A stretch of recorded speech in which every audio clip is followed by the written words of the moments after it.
All right, so next we're going to have our friend, our fake Australian, Scott, come.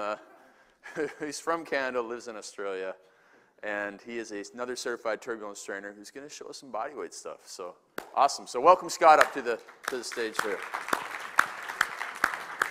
Thanks, buddy. Fake Australian. Hey guys, like Craig said, I'm going to talk about bodyweight stuff. My goal here today for you is to take away at least one exercise that you haven't done with your body weight before. If I don't achieve that goal, I don't teach you something new today, come get me and I'll think of something. I promise. That's my goal today for you guys. So you guys all know body weight exercise can be very effective depending on what you're doing. Boot camp, sometimes you run out of equipment. Sometimes you're limited on space. Same thing, we do a lot of semi-private training, and it's not a very big gym. So trying to utilize the space we have with the equipment we have. So I like to tie that in a lot, but I think I have something called exercise ADD. Does anyone else have that? Where you just like all the time like, I'm bored with that. I want something new. I'm bored with that. I'm bored with that. So I play around a lot with some different exercises and really trying to kind of manipulate the joint angles, the angles you do it at. So some of the stuff Craig was talking about, just to get a different stimulus. So a big one with body weight stuff that you might have a problem doing is a lot of training in the backside. So kind of getting your glutes or especially your hamstrings to work. So I'm basically going to jump straight into this, show you some exercises, give you like 2 minutes to try out some of these, because some of them will look kind of easy, and I get clients sometimes that they kind of give you that look like, he thinks, that's too easy for me. Then they try it, and they give you that look like, whoa. And that's when you kind of laugh. You're sitting there going, when they give you that look, like, it's going to be easy for me. And you're like, okay. And you watch that person, because they're going to be like, oh, shit, that was hard. I'm going to get Mike to come up and help me, just because a couple of them I'll need someone to kind of show it on. And unfortunately for Mike, he's not tried really any of these but one. So if he looks really bad doing it, feel free to laugh, because I will. So first one, this one might be something you guys are all familiar with. Your typical lunge, but we just add a reach to that. So trying to bend people from the hips. So instead of just doing your typical lunge coming down, you want to add a reach to it by increasing that bend at the hips. So if we come forward and actually bend and really reach out, you're increasing that angle at your hips, and then you're stressing out your posterior chain a lot more. It does look pretty easy without any weights, but I have like one of my clients, he can quite easily deadlift almost 300 kilos, and every time we do this in a class, he just looks at me like, oh God, because he wakes up the next day and his adductors are killing him. So they are quite effective. One thing you do want to make sure is that we don't have our clients coming forward and reaching out like this, because it's not going to get anything. We're not bending from the hips anymore. We're actually just flexing the lumbar spine. So that's a really important thing, because it's going to change the exercise completely. And some of these things, it's just a tiny little tweak that you do with that's going to make it actually effective or make it work, or you're going to look like an idiot because they're like, I didn't feel anything there. So that's a real basic one. A lot of people know that, but it is quite effective, and I like to use that a lot. A lot of people will be sore, like I said, hamstrings or even adductors. A lot of people I find have weak adductors, so it's a great one to add in there. Another one I like to do, if y'all get you to lay down for me, Mike. Has everyone done glute bridges before on your back? Most people done like glute bridges or hip lifts. You all familiar with that? Yeah, like that. Can I get you to swing this way? So if we want to stress the hamstrings a lot more, and this is one of those exercises when we take a quick like 2-minute break for you guys to try it out, try this one if you haven't done it before, because it is surprising, and it is probably one that your clients are going to look at you and go, pfft. So watch those clients, especially if you know they have weak hamstrings, because it's gonna hurt for them. So we got a typical glute bridge, kind of toes are up a little bit, and he's coming up. Big thing to remember here, we don't want our clients to be extending through the lumbar spine. We want them to come up through the hips, extend through the hips, because we want to walk the hamstrings. So pretty easy for you, Mike. So what we're going to do is slowly walk him out a bit more. So if we take him out to maybe 45, now lift up. And now what I want you to do is just march. I want you to lift this foot up about 10 centimeters off the ground. So keep those hips up, that's it, and then other side. Oh, okay.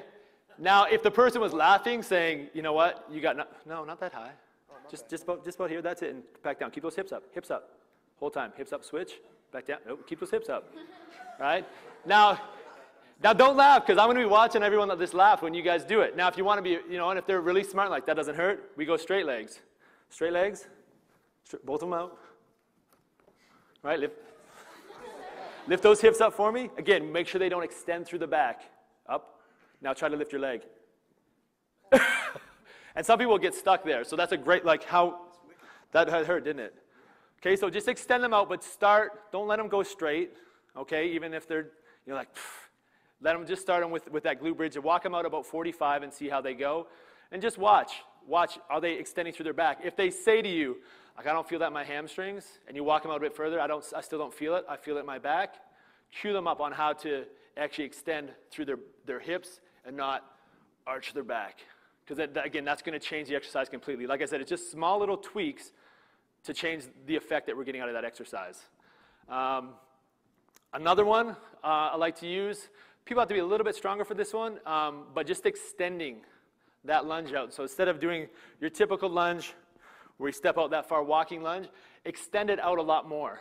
And you're going to have to use your hips a lot more. So easy way to know if they went too far, like if they step out and they're stuck, that was too far of a lunge, okay? But they should be able to drive through with that leg and continue to walk. Again, another one that's like, really, is that going to work? It's very effective for your backside, for hamstrings, again, adductors. A couple of cues on this you want to make sure. Obviously, if they're stepping too far, they get stuck. They can't move. If it's not going to be effective if they're letting that knee progress too far forward. So if that's getting close to the toe, they're still going to use their quads. We want to limit how much they can actually use their quads and make them pull through with their bum and drive through. So we want to limit how much forward progression that knee comes towards the toe. So if it can stay at 90, if they can take a step out and they're at 90 here and they can pull through, that's really going to hammer the backside. But again, the further the knee comes forward, it's going to change it, and they're going to say, that's a lunge, it's for my quads. So really long. I just keep, when I teach it, especially in a group setting, I'm like, longer. You'll get to know it. Just keep saying longer. And as soon as they stop, or they get stuck, say, okay, well, not that long. It's easy. Just keep trying to get them to push a little bit further, step a little bit further, and you'll see. They'll literally just get stuck. So again, try that one, but definitely try the one that Mike got caught on. Another good one. So everyone's heard of, has a lot of people heard of like glute ham raises with the machine? Then you have the partner-assisted one, which they call the Russian leg curl. So what I've come up with is I'm going to call it the Canadian leg curl, because you got Bulgarian split lunges and Romanian deadlifts and all this sort of stuff. So I think Canada needs to be put on there. There's even the American deadlift. I've heard that as well. So I thought we're missing out. Mike has done this one before. That's why he was backing up. So what you're going to do is get your partner on their knees. Try this one too. Again, small coaching cues are going to make a difference. So on their knees, so we have the normal glute ham raise where I'm going to hold him down and he can drop right to the floor. But what happens if your client can't do that? Does anyone have clients that can't do that? A lot of people, because hamstrings are weak. And to get down, especially that impact through there. So we can alter this really easy. I'm going to get him to put his toes down. Because a lot of times when they have their toes flat back, they're going to go, oh my God, my calves. Cueing. So basic level, I want his hips to stay over his knees. And then I want him to bend from his hips. I'm going to control him down. So it's just a hip bend, or like some people call it like a waiter's bow when you're standing up. Just a hip bend, but he needs to bend from his hips. So I'm going to hold him down. He's going to bend forward and come back up. Keep your hips forward a bit more though. Right? And he can't go any further than that. How's that feel? Yeah, it's really going to light up your hamstrings. Yeah. It's pretty much, it's kind of a combination between it feels like it's going to cramp or it's going to rip. Now, if you want to alter that exercise, they don't have to go far. Again, just limit how much movement they have. If you want to alter that a bit, you need to make it a little bit easier. See how Mike tried to keep his hips back a bit? Let their hips come back a little bit. Keep them there, and now still bend forward. Does that still get your hamstrings? Mm-hmm. Yep. Keep it back, and now go as far as you can. Right? It's still going to get them. Yeah. Okay. Easy. You want to make it harder? Make his hips go forward of his knee. So instead of that line, the hips being vertically over the knee, want to make it easier, bring the hips behind the knees, make it harder, keep his knees, put his knees forward, right? But they have to be strong. Again, it's a hard exercise, so make sure you try that with someone, because it's going to light up your hamstrings. First one, this one you can do partners, different modifications again. So one-arm push-ups, all right? Ready, Mike, for one-arm push-ups? So we can start off quite easy. We're going to go just on our hands and knees to begin with. Knees. Cool, so you can start off here. This is the first modification you can do. And great, like what Brian was talking about, getting that interaction. So I believe that when we get that physical touch on our clients in a good way, I think that, you know, you're connecting with them and there's that energy exchange. And I'm a big believer in making contact with your clients like that. So I love when my clients can do stuff together because they get that unity. So that's just something I like to throw in as well. So this one here, we're going to start off here. I'm going to start off putting my hand on his back. And I'm just going to do a push-up. Right? I'm using mostly this arm, but you're going to feel it here too. Right? If that's a little bit too easy for me, I'm going to put my hand up here. Start him off wide, then bring him in closer. Push-up. All right? You got strong clients? We're going to do it together. You ready, Mike? No. So we're going to come up here, arms going up together. From your feet. So you can, again, hold on, I'll be nice. We're going to start on our knees. You can do it together. Right? Want to make it harder? Up on the feet. Driving up. Okay? So no matter who your client is, like, you're going to be my litmus test, and who else? You. Right? If that's hard for you guys, because you're push-up king and queen, right? So even that gets quite hard. Make sure you switch sides, obviously, but you're going to feel. You can feel like it's almost like a fly on that outside, that straight hand, and a push-up on that side. So it's quite good. Again, you got a couple modifications, so even people that are quite weak, they can do it from their knees. It's not too bad. And again, just limit how much movement you have there. Another one, I'm just going to, if you grab a chair for me, please. We'll come back to that one. Another good one, I like to use a lot of like motor repatterning stuff and blah, blah, blah. So crawling, does anyone ever do crawling with their clients? Anything like that? Yeah, cool. So it's kind of, people are starting to use that a little bit more. You want to take that to the next level for people. Get them to add that push-up in, especially guys. A little bit harder with some girls, but especially like your real, I find these work great for guys that are like, I'm strong and I'm tough, all right? It's a good way to kind of maybe knock them down a notch, especially younger kids like teenagers, 20-year-olds. So you start them off, normal push-up, right? And we just come into that crawl. Big thing to do, make sure they lift the arm and opposite leg at the same time. Don't let them cheat and go, right? Make them force themselves to use the core. So they're going to step up, push up, right? They're good at that. Backwards. Okay? Great exercise. Again, that's maybe a little bit more advanced, but it's a good way, again, for people like to kind of say, yeah, I gassed you. Make them go forward, make them go back, especially on fields. You got a big boot camp class, make them crawl there and back. Especially maybe they're a little bit more fit, people are catching up. Cool, do the crawling, push-ups, there and back, go. It'll gas you.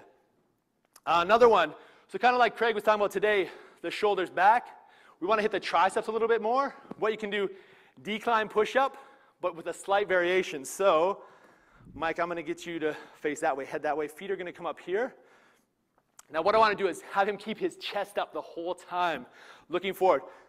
People that have back problems, you probably want to avoid this one, too much extension. So he's going to keep up nice and tall the whole time. Shoulder blades stay together. He's coming down in a push-up and coming back up, keeping that chest up the whole time. The chest always stays up. That's it. 18 more. Okay? A lot more in your triceps, isn't it? Keeping that, again, the small change, chest up, looking ahead.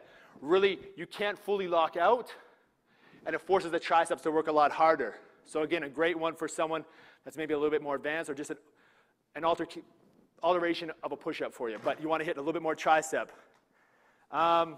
Last one, this is the one that's like, it's a joke. It's a great one to use on clients when you want to laugh at them after, right?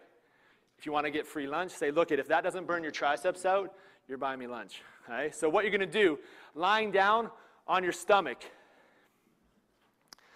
Now again, if they're strong, we're going to try to get them to do something like maybe a close grip tricep press, something if you don't have equipment. In the gym, you can make them do some kind of tricep exercise just so they get a bit sore.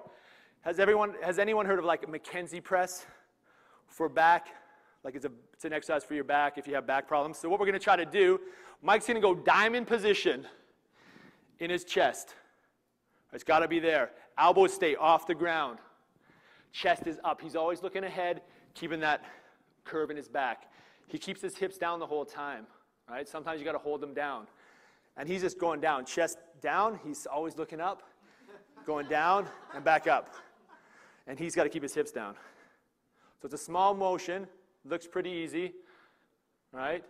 Great one to do with some of your really out of shape men or some of your women that are a bit weaker in the upper body.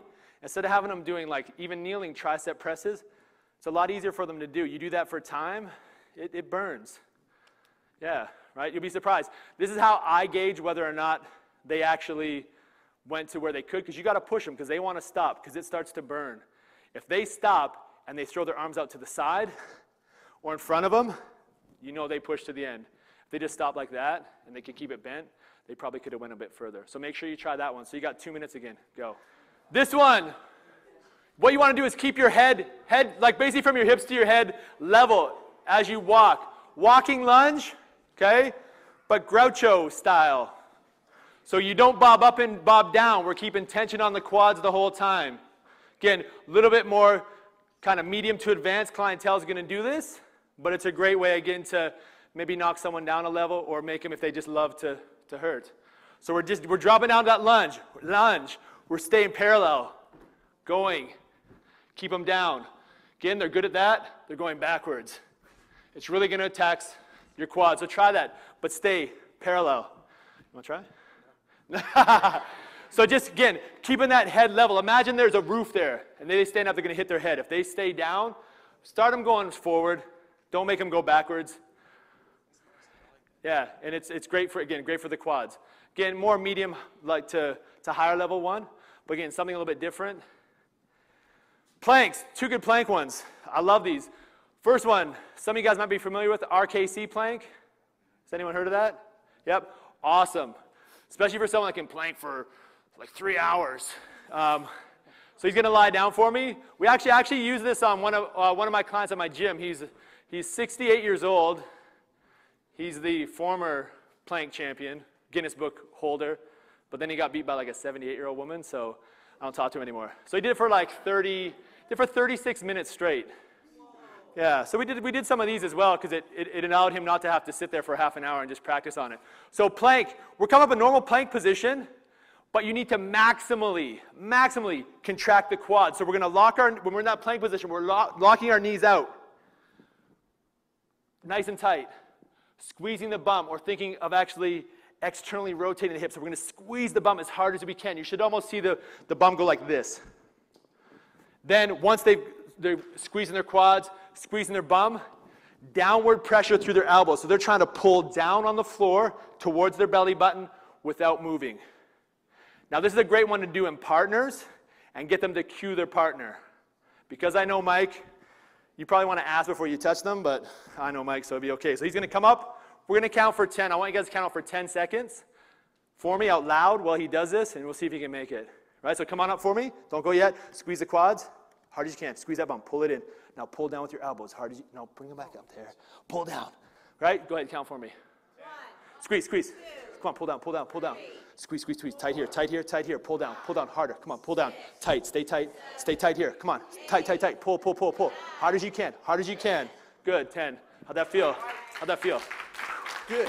Yeah, it's hard. So I usually give it to people 7 seconds on, 3 seconds off. Build it up. If they're not squeezing their quads, they're not squeezing their bum, they're not pulling down, it's going to make it so much easier. So we want to advance it. We want to make it a little bit harder. Now, if we want to make it a little bit easier, so drop down, go on your knees. So he starts out, so you can get people to do a plank from their knees, and that'll work. I don't want him to squeeze his quads. I don't want to squeeze his bum. I don't really care. All I'm going to get him to do, bring your elbows forward a little bit more for me. Forward. So come up in a plank, and now pull your elbow, no, just from your knees, and pull your elbows down. Right? And you're going to feel a lot of contraction in the upper abs. Can you feel that? Even though it's just from your knees, you can really get someone. So even if they're fatigued, you want to give them a little bit more ab, just start from your knees. You want to make it harder? All we're going to do is increase the lever length. Elbows come forward to the shoulders. Keep going. How much further can we make him? No. And he's going to come up. Same thing. Come on up. Squeeze your quads. Squeeze your bum. And pull down. Hard. 1, 2, 3. Harder. Squeeze here. A lot of times people stop with their bum. They have weak bums. Okay? And relax. Harder. No. Was that harder? You're all done. I mean, stay there. No. Cool. Great. Really, really awesome. And it can be for all levels. I love that one because they can just go on their knees and pull down with their elbows. And you'll feel your upper abs are on fire. So it's a really, really good one. This one you can use with lower level people. But if you partner with people, make sure that they put the hand in the right position.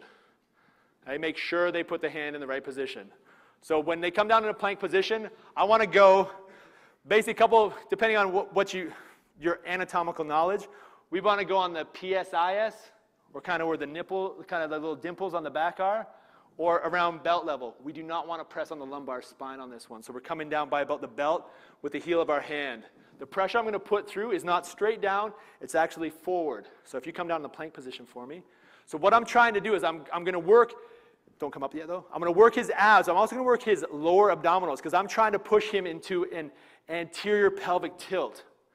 Okay? Our lower abs or our deep abdominal muscles actually prevent that pelvic tilt. So I'm trying to push him this way into that anterior tilt. He's trying to fight it. So awesome. You're going to feel a lot of pressure, a lot of work in the lower abs as well as the upper abs. We can start on the knees. So come up on your knees. I'm going to put my hand belt line right here, and I'm going to press down. And I control the pressure. So there's not too bad. As I increase, how's that? All right. Then he can come up on his feet.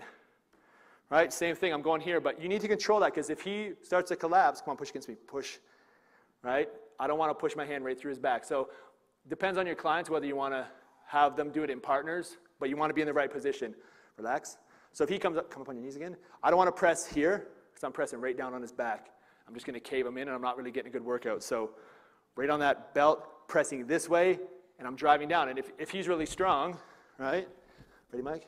I can just press and put my weight into it. Relax. Cool. 2 minutes, do that, then we're done.